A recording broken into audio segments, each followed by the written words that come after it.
Okay, today we're looking at the manuscript for The Last Commons by Perry Kincaid. It uses Alberta's economic story to talk about AI and cognitive sovereignty. A really fascinating premise. It is. Let's get straight into the first hurdle because I think it's a big one. The manuscript, it risks alienating a broader audience right from the start. How so? It spends just way too much time on really granular Alberta economic history before it connects to the universal stuff. To the AI. It's a pacing problem, a big one. The whole bridge between Alberta's oil reliance, the economic resilience part, and our reliance on AI? The cognitive sovereignty. Exactly. That connection is brilliant, but it feels intellectually delayed. It really is. Chapters 1 and 2, they get so deep into things like, Western Canadian select pricing or the Red Deer Convention. Right. And if I'm a reader in, say, London, and I pick this up for the AI insights, You'd be totally lost. I'd feel like I'd accidentally bought a regional policy manual. I might just bail before I even get to part 2. You would. You absolutely would. So the suggestion here is pretty clear. We have to front-load the metaphor. Immediately. That idea of the geological subsidy needs to be explicitly framed as the direct precursor to the cognitive subsidy from AI. And it has to happen in the first chapter, not halfway through. So what does that look like concretely? I think you could just state it, plain and simple. Right on page 5, you could write something like, "The oil sands are to Alberta what ChatGPT is to the human mind." A source of easy abundance that causes functional atrophy. Exactly. Just put it right there.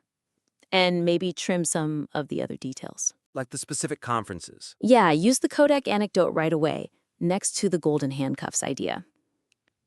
And all that data on the Calgary-Edmonton split, that could probably go in an appendix. Make the local history a parable, not a prerequisite. You got it. Okay, let's move on. Part 1, the diagnosis. Right. This section suffers from a lot of repetition. A lot. Particularly around institutional failure. I felt like I was reading the same core argument in Chapter 2 and then again in Chapter 3. You are. The book makes a point that institutions resist change, proves it, and then it sort of makes it all over again. The grant trap in Chapter 2.2 and the institutional antibody in 3.1, they feel like they're covering the exact same ground. They are. It's all about why innovation fails. It just kills the momentum. Yeah.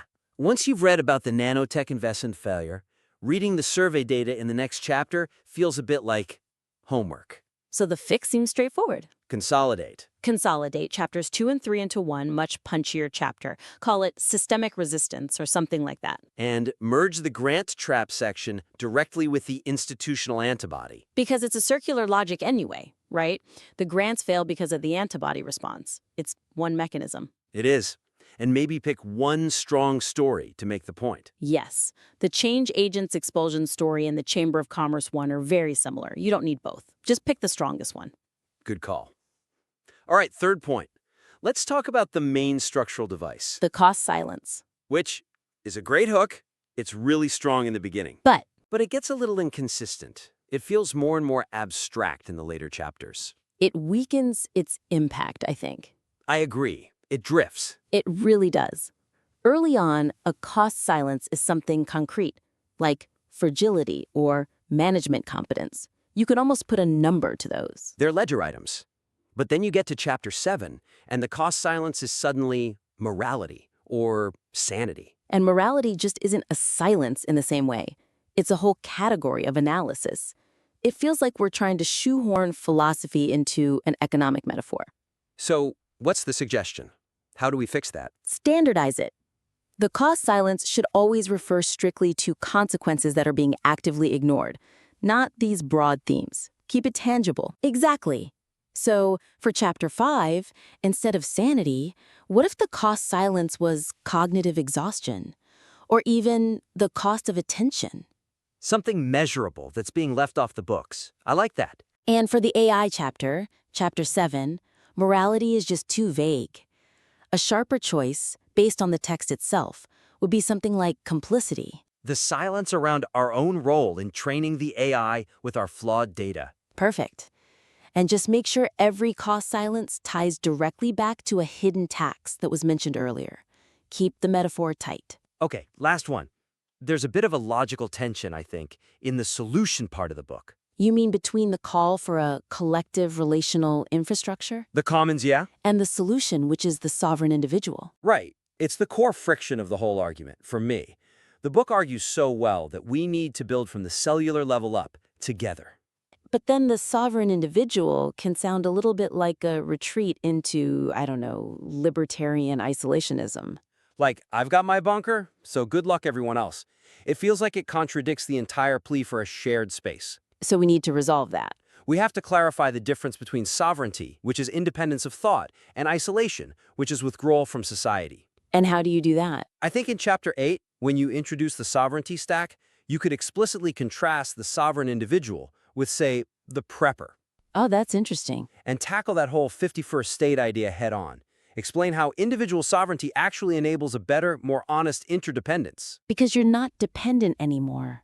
Exactly. And then maybe in Chapter 10, add a section, something like sovereignty as service.